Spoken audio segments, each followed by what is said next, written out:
네, 오늘의 정치원 시작하겠습니다. 김용준 배재대 석좌교수, 배종찬 인사이트K 연구소장과 함께 분석해 드리겠습니다. 어서 오십시오. 안녕하세요. 안녕하십니까. 네, 여야가 아직 원구성 협상에 합의하지 못했습니다. 잠시 뒤에 이제 국회의장제로 다시 한번 만나서 한다고 하는데요. 만약에 이번에도 합의를 보지 못한다면 민주당은 11명 상임위원장 후보 관련해서 본회의에서 처리를 할 것을 예고한 상황입니다. 그런데 지난주 금요일 이화영 전 부지사 1심 선고가 나온 이후 여야 이 협상이 더 어려워졌다 이렇게 보는 분석이 있더라고요. 어떻게 그 분석에 대해서는 어떤 생각이세요? 그렇게 봐야 되겠죠. 그럴 수밖에 없는 것이 검찰의 수사 이후에 재판부의 1심이거든요. 재판부입니다. 그러니까 재판이라고 하는 것은 적어도 여야가 있는 것이 아니고 검찰의 수사와 변호인의 또 설명을 듣고서 판사가 이제 결정을 하는 겁니다. 그 부분에 대해서 야당 탄압이다, 또 압박이다 이렇게 이제 지금 또 설명이 나오고 있거든요. 그런 상황이기 때문에 이 이야기는 뭐냐면 다분히 재판부도 오염됐을 가능성이 있다. 현 정부의 영향으로. 그렇다면 윤석열 정부에 대한 공세는 최고조로 올라갈 수밖에 없다고 봐야 될 것 같고요. 그 조짐으로서 이 원구성을 하는 데 있어서도 지금 민주당과 또 국민의힘 사이의 원구성에 가장 크게 난항을 빚는 것은 법사위 위원장, 법제사법위원회 위원장과 운영위원회 위원장입니다. 둘 중에 하나는 적어도 내려놔야 되는 것이 아니냐는 것이 국민의힘의 주장이고 관례적으로 그렇게 해왔다는 것인데 민주당은 분명히 하고 있는 것은 다른 자리는 나눌 수 있지만 적어도 법제사법위원회 위원장 그리고 운영위원장은 민주당이 가져가겠다는 것이거든요. 그렇다면 이것은 협상 자체가 불가능한 것이죠. 그렇다면 여기서 절충이 이루어지기는 매우 어렵다. 그리고 지지층 결집을 추가적으로 이제 민주당은 노릴 수밖에 없기 때문에 특검 추진 이런 부분들을 더 거세게 해 나갈 공산이 매우 크다 이렇게 봐야 될 것 같습니다. 김영준 교수께서는 어떻게 보고 계세요? 미국의 경우는 의석을 단 한 석이 더 많다 하더라도 상임위 전체를 가져갑니다. 그런데 우리는 이제 그렇지 않죠. 왜냐하면 나라마다 오랜 동안 그 의회에서 내려온 관행 관례 규범을 지켜가는 것이 어떤 의미에서 보면은 선진화된 거라 볼 수가 있는 거죠. 우리가 88년도 제13대 국회에서부터 상임위를 의석수에서 나눠갔고, 그리고 2004년서부터 국회의장하고 법사위원장을 이렇게 별도로 하는 그런 규정을 계속 했었단 말이에요. 이게 깨진 게 이제 꼭 4년 전에 2020년 180석으로 압승을 거둔 민주당이 뭐 지금 같은 과정을 다 거쳤어요. 모든 상임위를 독식했지 않습니까? 그러고 나서 그 이후에 이제 배분을 했는데 제가 볼 때는 뭐 기싸움이란 걸 넘어서서 뭐 이재명 방탄이나 등등을 넘어서서 일하는 국회 한다, 민생 국회 하겠다, 그리고 개혁 국회 한다, 뭐 최소한도 국민들에게 얘기했던 거는 약속을 지켜야 되는 거 아닌가요? 어떻게든 간에 이렇게 해서 대립의 국회가 된다고 한다면 그 일하는 국회가 될 수 있나요? 민생 국회가 될 수 있나요? 지금 민생이 얼마나 어려운데 이 원구성 문제 하나 가지고 또 싸우고 특검 문제 가지고 싸우고 그런데 국민들이 이렇게 계속해서 여야가 대립 구조로 가면요. 정말 화가 나 국회 해산론까지 나오겠다. 저런 국회는 필요가 없다. 거기를 인식을 해서 가야 되는데 지금 제가 볼 때는 민주당이 너무 지금 여유를 잃어버린 것 같아요. 승리에 도취를 해서 어쨌든 간에 빨리 이 정부에 대한 압박을 강화시켜서 뭐 조기 대선을 하든 탄핵을 하든 특검을 하든 이런 쪽으로 매몰돼 가지고 국회를 만약에 운영을 한다고 한다면 지금이야 반짝 효과를 가져올지는 모르겠으나 제가 볼 때는 그렇게 해서 2020년도 180석을 차지해서 민주당이 어떻게 됐죠? 정확하게 2년 만에 정권이 교체됐다는 거를 분명히 인식을 해야 된다라는 말씀을 좀 드립니다. 알겠습니다. 지금 뭐 야당의 입장 또 여당의 입장 또 야당에 대한 비판까지 들어보셨는데 오늘 이재명 대표가 이 사법 리스크 관련해서 기자들의 질문에 답을 하지 않고 지나갔습니다. 대신에 장경태 최고위원이 지난 6일 나온 1심 판결에 대해서 국정원의 공적 객관적 증거를 무시했다. 이렇게 이야기를 했는데요. 앞으로 민주당 차원의 대응책은 뭐가 있겠습니까? 일단 대북 송금 관련 특검도 발의해 놓은 상황이고요. 그렇습니다. 두 가지로 봐야 될 것이 첫 번째로는 이제 정치적인 공세가 또 수위를 높이면서 진행될 수밖에 없을 것이고 네. 또 하나는 법적인 대응입니다. 이화영 전 부지사 측도 법적 대응을 하겠다, 항소를 하겠다고 했지 않습니까? 그러면 두 번째가 맞습니다. 예. 그리고 이재명 대표도 관련해서 만약에 발언을 한다면 여기에 민주당 의원들이 내화부동하지 말라. 적어도 검찰과 법원은 구분을 해야 됩니다. 왜냐하면 김명수 전 대법원장 시절에도 국민의힘에서는 당시 또 보수 정당은 이 재판에 정의가 있느냐라고 아무리 외쳤지만 그럼에도 국민들이 공감하지 않은 것은 적어도 대한민국의 사법부의 독립이라는 게 있지 않습니까? 그러면 그 점은 법적으로 승복하지 못하는 부분이 있다면 법적으로 대응을 해야 되는데 지금 잠시 뒤에 이제 소개를 해주시겠지만 더불어민주당의 김성원 의원의 지금 설명도 법조인 더군다나 판사 출신인가요? 그럼에도 불구하고 정치적인 해석을 하고 있거든요. 그건 일반인들은 그렇게 할 수 있습니다. 일반인들은 아무리 그렇게 하더라도 적어도 국회의원 그리고 법조인 출신이고 변호사 자격을 갖추고 있는 인물이라면 이것을 정치적으로 대응을 하게 되면 결국 진영 간 정치 다툼밖에 안 되거든요. 적어도 저는 우리 정치권에서 이런 부분들은 좀 자제와 또 품격을 유지할 필요는 있어 보입니다. 네, 이화영 전 경기도 부지사, 평화부지사가 지난 6일 날 1심 선고에서 징역 9년 6개월 중형이 선고가 된 상황이고요. 재판부가 쌍방울이 대북 송금 관련해서 이재명 대표의 방북 대가로 보인다라는 판결 내용이 들어가면서 야당의 당권 주자 그리고 대권자로 꼽히는 한동훈 전 비대위원장, 안철수 의원들이 강도 높은 비판에 나섰어요. 이화영의 대북 송금 유죄는 이재명 대표의 유죄다. 또 오세훈 시장은 이재명 대표가 이런 순간의 침묵은 금이 아니라 비겁한 것이라는 비판에 나섰거든요. 여당의 이 공세가 계속될 것 같은데요. 그렇죠. 핵심은 이화영 전 부지사가 이재명 당시 경기도지사한테 보고를 했느냐 안 했느냐가 핵심이잖아요. 그렇습니다. 재판부는 보고 여부는 공소 사실이 아니다라고 했어요. 했기 때문에 그 부분을 가지고 이제 논쟁이 있을지는 모르겠지만 지금 조금 전에 얘기했었던 그 민주당 의원들은 제가 봤을 때는 정치적 해석이라고 얘기를 하셨는데 좀 자제할 필요가 있어요. 이 재판이 얼마나 걸렸죠? 1년 10개월? 제가 1년 거의 8개월로 알고 있는데요. 그동안 재판부는 수없이 많은 거를 고려를 했는데 자신에게 유리한 결과가 안 나왔다고 재판부를 모독하고 재판부 결과에 대해서 승복할 수 없다. 본인은 재판에 있는 분이 아니잖아요. 자, 그래서 미국에도 트럼프가 34개의 혐의로 모두 유죄 판결을 받았어요. 당연히 트럼프 쪽에서 뭐라냐면 조작된 거라고 얘기를 했을 때 뭐라고 얘기했었죠? 재판부의 결과에 대해서 이런 식으로 하는 거는 무모하고 위험하고 무책임하다 그랬어요. 저는 이 말이 딱 맞는 것 같아요. 그리고 더 나아가서 이 문제와 관련돼서 결국은 이화영의 유죄면 이재명이 유죄라고 한다면 검찰은 이 부분에 대해서 저는 기소를 해야 될 거라고 저는 봐요. 그리고 결국은 최종적 판단은 결국 사법부가 내리는 것이지 이걸 자꾸만 정치적 공방을 가지고 싸우다 본다고 한다면 아까 제가 말씀드린 것처럼 이제 국회는 전부 다 특정한 인물을 위해서 국회가 운영되고 특정한 인물을 구하기 위해서 모든 의원들이 거기에 집중을 한다고 한다면 도대체 국민을 대표하는 것인지 아니면 특정한 인물을 대표하는 것인지 국회의원의 기본에 대한 아주 기초적인 나름대로의 생각도 없이 국회에 들어가서 국회 의정 활동을 한다고 한다면 거의 연하야 하나 똑같아요. 서로 상대방을 향해서 삿대질하기 전에 본인이 소속된 정당이라든지 좀 나름대로 원칙을 지킬 수 있는 걸 가져가 줘야 되는데 저는 21대 국회가 최악이라고 얘기를 많이 하는데 이런 식으로 가져가게 되면 22대 국회는 뭐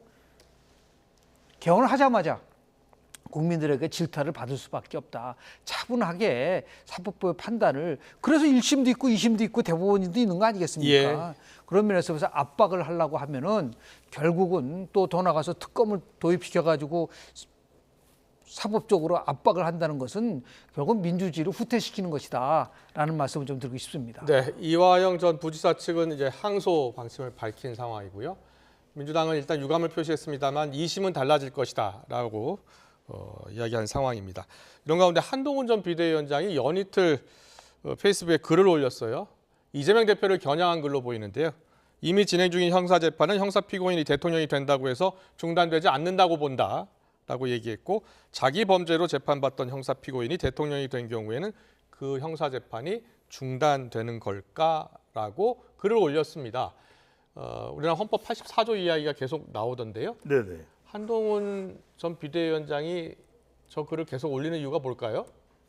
결론적으로는 뭐 전당대회와 연결되어 있다고 봐야 되겠죠. 전당대회 출마할 것으로 보인다. 예. 전당대회에 나오는 그 명분은 윤석열 대통령과의 차별화보다는 이조 심판 쪽에 무게를 둘 겁니다. 예. 자, 대북 송금 관련해서 1심 판결이 나왔고 그렇다면 이것의 이재명 대표와의 관련성을 외면하기 어려울 테고 그다음에 헌법 84조라는 것은 대통령 후보가 당선이 되더라도 집행유예를 받게 된다면 그것은 대선을 다시 해야 된다. 이런 유권 해석이 가능하지 않느냐. 84조가 바로 대통령은 내란 또는 외환의 죄를 범한 경우를 제외하고는 재직 중 형사상 소출을 받지 않는다거든요. 그런데 이 부분에 대해서 지금 진행되고 있는 이재명 대표의 재판 리스크를 다분히 이제 부각시킨 것으로 봐야 될 테고요. 그렇다면 이것을 강조하는 이유는 결과적으로는 전당대회에 임박해 있는 총각을 다투고 있는 한동훈 전 비대위원장으로서는 이조 심판을 부각시켜서 자신의 정치적 미래에 대한 명분 그리고 전당대회 출마에 대한 근거를 만드는 과정이라고 봐야 되겠죠. 그렇군요. 알겠습니다. 이 한동훈 전 비대위원장이 이재명 대표를 향해서 저격하는 글을 계속 올리고 있는데 전당대회 출마를 앞두고 몸풀기에 들어갔다는 분석이 나오고 있는 상황인데요. 잠시만요. 국회로 가보겠습니다. 네, 여야 원구성 협상 다시 또 국회의장이 여야 원내대표를 초대해서 협상 중재에 나서는 모습입니다. 계속해서 이제 법사위원장, 운영위원장을 누가 맡을 것인지를 놓고서 줄다리기를 계속하고 있는데요. 우원식 국회의장이 추경호 원내대표 또 박찬대 원내대표 이렇게 다시 또 자리에서 다시 한번 중재 협상을 하고 있는 모습입니다. 원구성 협상이 계속 평행선을 달리고 있기 때문에 이번에 합의를 하지 못한다면 민주당은 단독으로라도 본회의를 열어서 처리하겠다는 입장이고요. 우원식 원내대표에게 결단을 호소한 상황입니다. 반면 여당은 이재명 대표 방탄용이라면서 법사위원장은 제2당 몫이라는 주장을 거듭하고 있고요. 또 운영위원장 역시 여당 몫이라는 주장을 펴고 있습니다. 현장 목소리 잠깐 들어볼까요? 여야 원내대표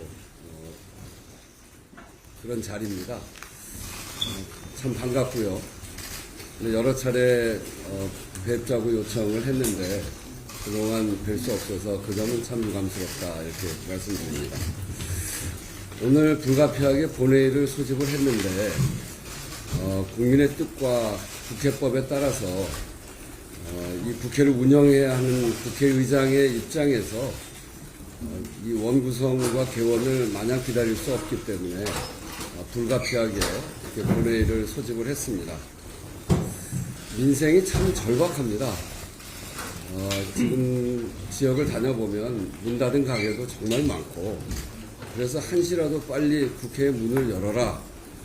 그리고 정부와 함께 지원 대책을 논의해라 라고 하는 게 제가 그동안 다녀본 우리 국민들의 민심입니다.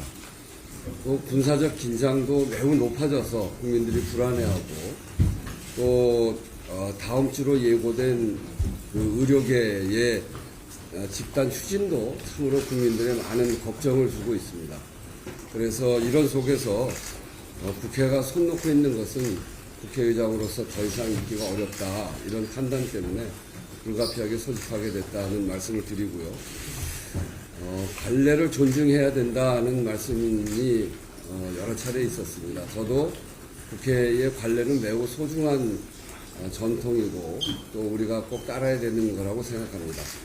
그렇지만 관례가 국회법 위에 있어서는 되지 않고 일하는 국회를 만들라라고 하는 그런 국민의 명령, 국회의 사명 이것을 더 넘어설 수 없기 때문에 이 국회를 소집해서 논의에 들어가야 된다. 이것은 국민의 뜻이라는 점으로 국회의장이 이해를 했고 그래서 오늘과 같은 일이 이런 본회의가 소집하게 됐습니다. 오늘 두 분의 양당의 원내대표, 수석부대표 이렇게 한 자리를 처음으로 했는데 오늘 이 자리에서 정말 지혜를 모으는 그런 자리가 되기를 기대하면서 두 분의 말씀도 듣도록 하겠습니다. 여당부터 먼저 하시죠. 예, 알겠습니다. 오늘이 국회법상 원구성 마감 시한입니다. 지난 한 달 동안 대화 타협을 통해서 원구성 협상을 마무리 짓고자 했지만 아쉽게도 결론을 내리지는 못했습니다. 이럴 경우에 대비해서 여야가 머리를 맞대고 만든 것이 바로 국회법입니다. 대화와 타협을 시도하되 시한 내에 합의 이르지 못한 경우에는 국회법이 정한 절차대로 원구성을 하는 것이 국회법의 정신이고 민주주의 원리에도 부합된다 합니다. 의장님도 말씀하셨지만 관례도 중요하지만 관례가 법보다 우선일 수는 없습니다. 국민의 힘이 의회 독재라고 말하는 것은 명백한 언어 도단입니다. 국회가 국회법을 무시하는 것이 비정상이고 국회가 국회법을 준수하는 것이 정상 아닙니까? 오늘 국회가 국회법을 준수하고 정상화되었다는 평가를 받는 날이 되어야 합니다. 존경하는 우원식 국회의장님께서 공언하신 대로 말씀하신 대로 국회법 절차에 따라서 원구성을 하고 우리 국회가 일을 해야 합니다. 민생, 안보, 의료, 외교 정말 화급한 일들이 너무 많지 않습니까? 국민의 힘도 총선 민심을 더 이상 거부하지 말고 협조하기를 기대합니다.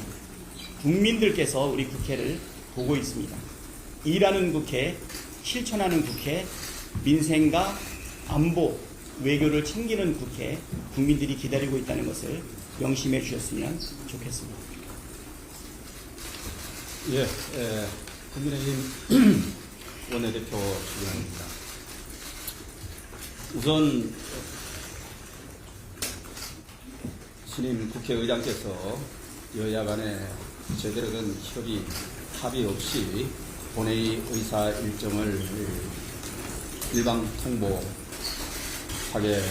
된 데 대해서 심히 유감스럽게 생각을 합니다. 조금 전에 우리 언론인 국민 여러분께서도 들으신 바대로 두 분의 취지, 뜻, 그리고 방향성이 같습니다. 오늘 본회의를 개최하게 된 이유도 거의 대동소이합니다. 여기는 국회를 대표하는 국회의장실입니다. 큰 틀에서 약 반수의 야당 지지, 반수의 여당 지지, 그 국민들을 바라보고 균형 있게 견제와 균형의 원리를 통해서 국회를 운영해 주십사 국회의장이 계신 거고, 여야 균형을 잡아주시라. 거기에 여도 아닌 야도 아닌 어느 정파에도 매몰되지 않고 중립적으로 국회를 운영해 주십사, 그런 큰 기대를 안고 우리가 이 자리에 함께 의장님을 모시고 있는 것입니다. 지금 조금 전에 취지를 들어보면은 거의 민주당 의총의 대변 아닌가, 이렇게 정말 생각할 정도로 우려스럽기 짝이었습니다. 아시다시피 지금까지 오랜 국회법 해석이 협의는 사실상 합의다, 이렇게 보면서 해석하고 운영을 해왔고, 오랜 역사 동안 우리의 국회 선배 의원들께서 쌓아온 국회 운영의 관례고 국회법 해석의 기준입니다. 그런데 기계적으로 금방 정치를 시작한 사람들도 아니고 그 날짜에 매몰돼서 사실상 신임 국회의장으로서 제대로 된 업무를 시작한 첫 주의 첫날입니다.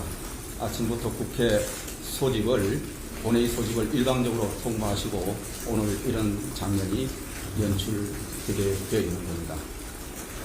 오랫동안 제1당이 국회의장을 맡고 견제 균형을 위해서 제2당이 법사위원장을 맡고 역대로 여당이 운영위원장을 맡도록 되어 있던 그 오랜 관습법처럼 되어 있는 관례를 지금 순식간에 무너뜨리고 일방적으로 11개 상임위원장을 선출하겠다고 이렇게 말씀하고 계십니다. 저는 다시 한번 야당 그리고 의장님께 간곡히 말씀드립니다. 국회는 견제와 균형입니다. 협치입니다. 그런 정신을 살려서 오늘 마지막 벼랑 끝 대화이지만은 심도 있는 진지한 논의를 통해서 좋은 방향성, 적점을 찾아가는 그런 회동이 되기를 기대합니다.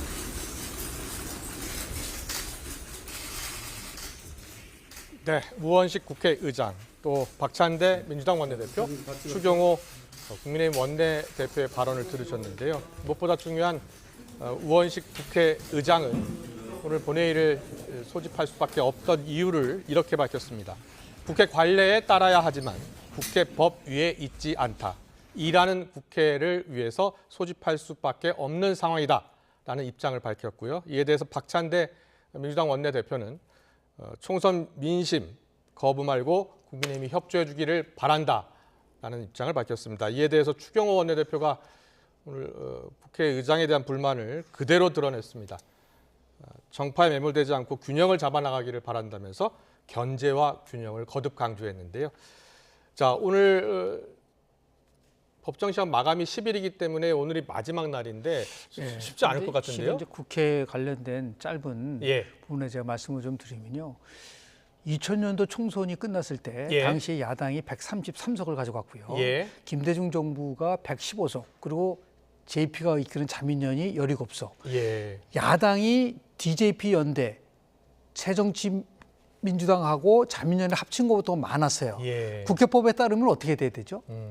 그럼 당연히 야당이 국회의장 해야 되죠. 근데 그렇게 따르지 않았어요. 그래도 일당의 경우에 국회의장을 그래서 새천민주당이 가져갔고 2004년도 당시에 152석으로 열린우리당이 일당이 됐어요.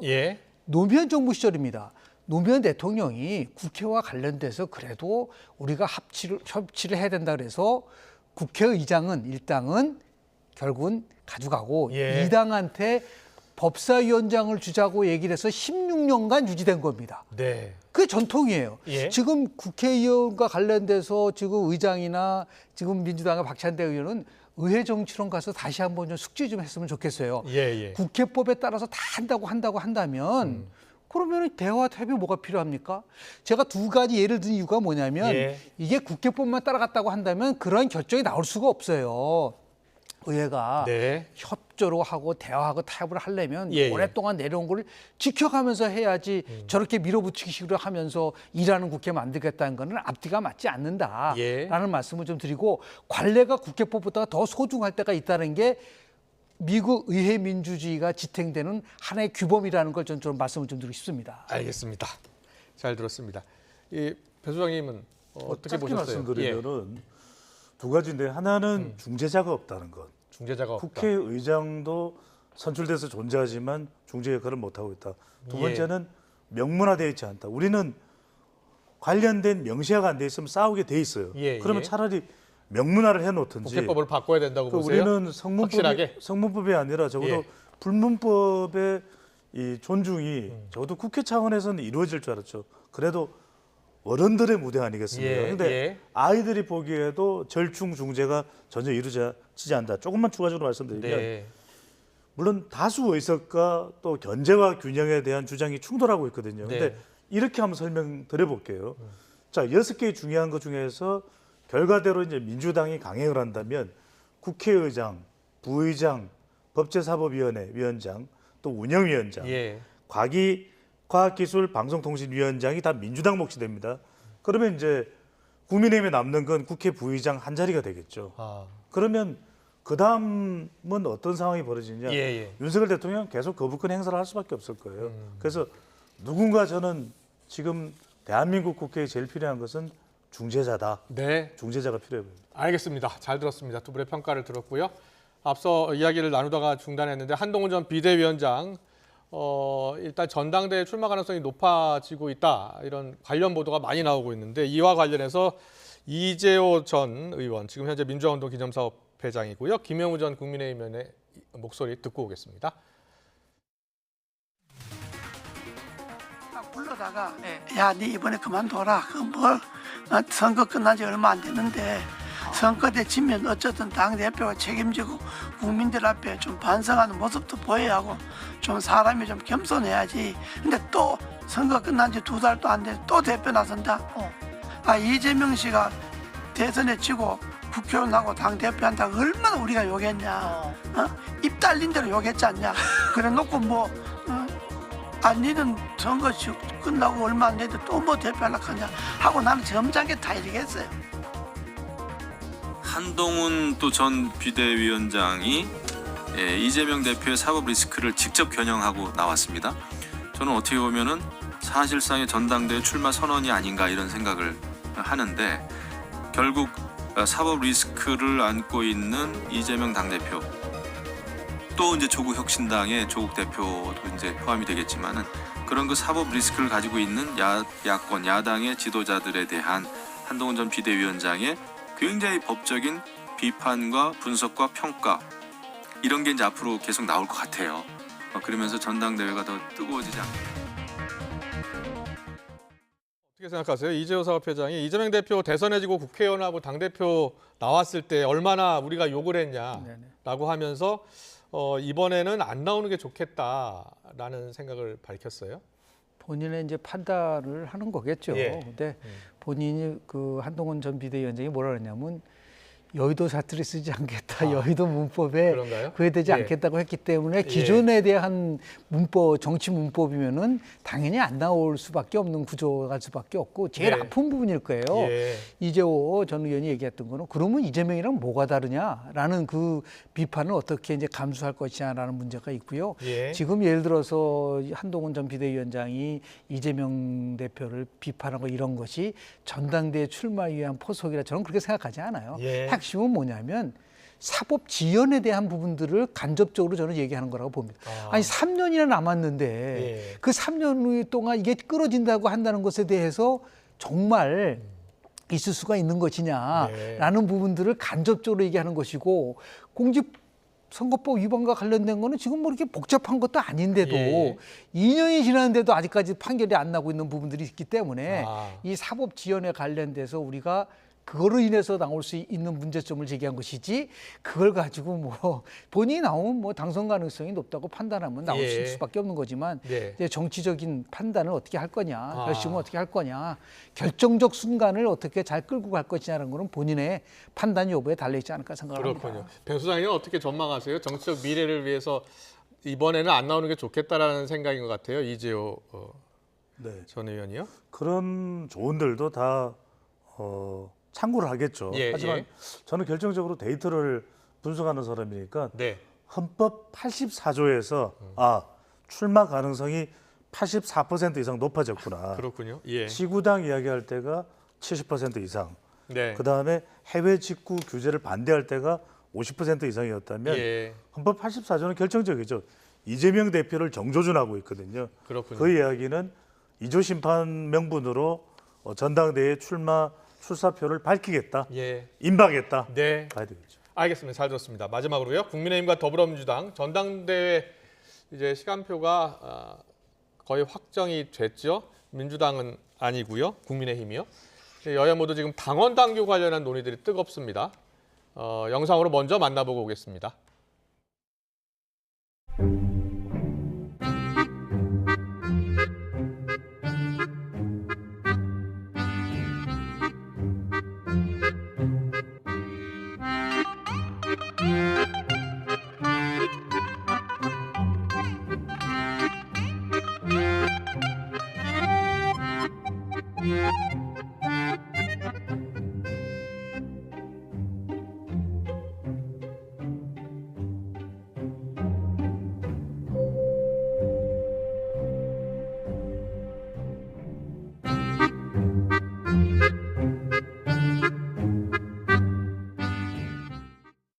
네, 국민의힘 당원 당규 개정 이제 내일까지 한다고 하네요. 자, 전당대회 룰이 결정이 되는 것 같아요. 근데 우리 고 헌팅턴 교수가 예.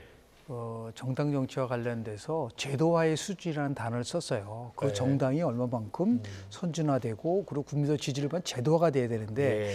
제도라는 게 조직과 절차가 가치와 안정성을 획득. 네. 아니 어떻게 당원 당규를 저런 식으로 1년 만에 무슨 뭐 100% 했다가 70%로 바꾸고 지도 체제를 바꾸고 예. 예외 규정을 두고 엄밀하게 따지면 당원 당규는 결국 당의 헌법과 같은 거예요. 네. 이런 식으로 해서 우리가 유신헌법 반대하죠. 왜 반대하죠? 예.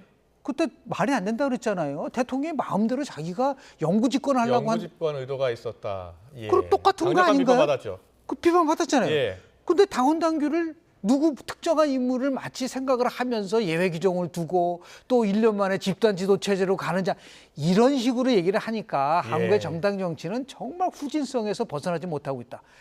제도화가 안 되고 있는 거예요. 네. 마음대로 자주지할 수 있는 세력에 의해서 움직인다고 한다면 저는 저 과정을 보면서 참 한국의 정당은 멀어도 한참 멀었다. 그래서 우리 이건희 회장님께서 정치가 사류라고 그랬는데 네. 그게 93년도 얘기하셨는데 예. 오류가 된 것 같아요. 그렇게 보십니까? 예, 30년이 흘렀는데도 저런 식으로 한 순간순간마다 막 바꾸고 말이죠. 네. 그건 무슨 국민을 대표한다고 얘기할 수 있나요? 예, 국민의힘 같은 경우에는 지난해 김기현 대표 체제에 들어설 때 당원 당규를 바꿨습니다. 당신 100%로요. 그리고 이번에 전당대회 때는 이제 민심을 다시 반영하겠다. 그래서 거기에 대해서 강력히 비판하신 거고요.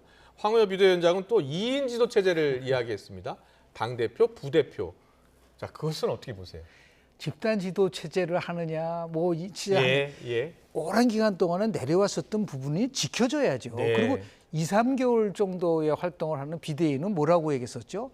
전당대회를 관리형이라고 얘기를 했잖아요. 네. 그런데 지도체제 그러네요. 같은 그렇게 중요한 거를 비대위에서 결정을 할 경우에 예. 그게 과연 얼마만큼 설득력도 있고 정통성을 가질 수 있을 것인가. 예. 그런 의미에서 나경원 지금 의원도 그거는 바람직한 방법이 아니다라고 얘기한 것이 저는 일리가 있다고 봅니다. 네, 배종서 소장께서는 어떻게 보세요? 국민의힘 상황이요 지금? 저는 정치권 상황을 보면서 이런 생각을 했습니다. 예. 과연 우리 정치 풍토에서 엔비디아의 젠슨황이 나올까? 지금 전 세계는 젠슨황으로 떠들썩합니다. 예. 심지어는 우리나라의 시총보다도 엔비디아의 시총이 더 높다. 네. 심지어는 프랑스보다도 독일보다도 더 높아질 수도 있을 것이다. 이런 예상까지도 나오고 있습니다. 예. 그런데 우리 정치는 지금 모든 결정을 강성 지지층들이 하고 국민 여론 조금 담는 걸 와 대혁신이다.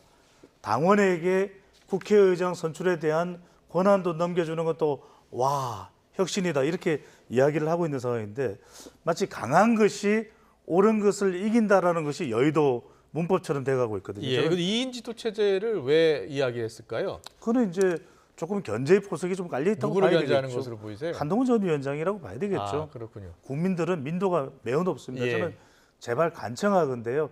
엔비디아의 젠슨황 같은 사람이 나올 수 있는 풍토를 만들어줄 수 있는 여의도 문법이 되면 좋겠습니다. 알겠습니다. 민주당 이야기 해볼게요. 민주당은 대선에 출마하는 당대표 사퇴 시한에 예외를 둘 수 있도록 당원을 개정했더라고요.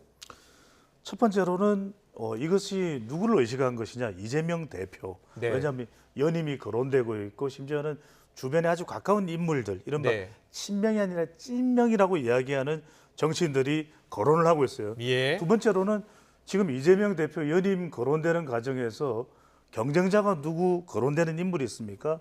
전혀 없습니다. 세 번째는요. 만약에 이것이 이재명 대표를 의식해서 개정되는 거라면 이재명 대표는 다음 대선에서 절대적으로 유리해지는 겁니다. 예. 그러면 우리가 민주주의에서 이야기하는 공정성, 예. 투명성 이 부분이 확보되지 않는 것이거든요. 이거는 분명히 이재명 대표에게도 너무나 부담이 될 겁니다. 예. 그래도 이재명 대표가 2027년 대선에 나갔을 때 그만큼 정통성을 가지기 위해서는 명분이 있어야 되거든요. 이런 상황 전개는 이재명 대표 스스로 판단컨대도 별로 도움이 되지 못한다라는 생각과 판단할 가능성이 상당히 있을 것으로 보입니다. 유승민 전 의원이 이재명 유신 독재로 민주당이 타락하고 있다라 강도 높게 비판했네요. 제가 예. 조금 전에 말씀드린 거와 비슷한 맥락인데요. 오히려 이재명 대표는 이걸 역으로 이용하면 더 좋을 수도 있을 뻔했죠.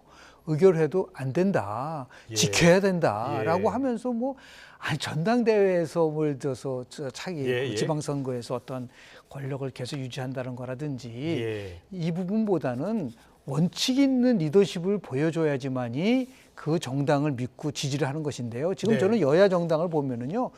상대방에 대해서 아무리 공격해도 그럴 자격이 있느냐, 당신들이 그렇게 할 자격이 있느냐를 받을 수밖에 없기 때문에 그래서 지금도 한번 보십시오. 총선이 끝났는데도 전혀 변화감이 없잖아요. 정당 정치라는 것이 이것이 나중에 어떠한 후폭풍이 불지는 나중에 끝나고 나면은 아 그때 그래서 그렇구나라는 것을 평가받을 수 있는 시간이 분명히 저는 올 거라고 봅니다. 김용진 더불어민주당 의원이요. 친명 개헌으로 알려졌는데 집단적으로 무언가에 중독된 느낌이다. 이 대표가 계속 설탕만 먹고 있다면 이빨이 다 썩을 수 있다. 그렇죠. 그럴 수밖에 없는 것은 이제 데이터 분석을 해보면 중도층에서는 오히려 거부감이 생기고 있거든요. 그리고 심지어는 호남에도 조국혁신당의 조국 대표하고 경쟁을 해야 되고 그렇다면 오히려 이재명 대표가 더 떳떳하게 명분을 가지고서 대선 후보가 됐든 또는 전당대회에 나갈 수 있는 그런 근거가 마련돼야 되는데 오히려 이재명 대표를 올려 세우는 추대의 성격을 가진다면 그런 어떤 반발 심리가 한때는 이재명 대표와 너무나도 가까웠던 김진영, 김영진 의원까지도 인식을 하고 있다고 봐야 되는 것이죠. 그렇군요. 알겠습니다. 오늘 정치권 이슈는 여기까지 듣겠습니다. 지금까지 배종찬 인사이트 연구소장, 김영준 배재대 석좌 교수와 함께했습니다. 잘 들었습니다. 고맙습니다. 네, 감사합니다.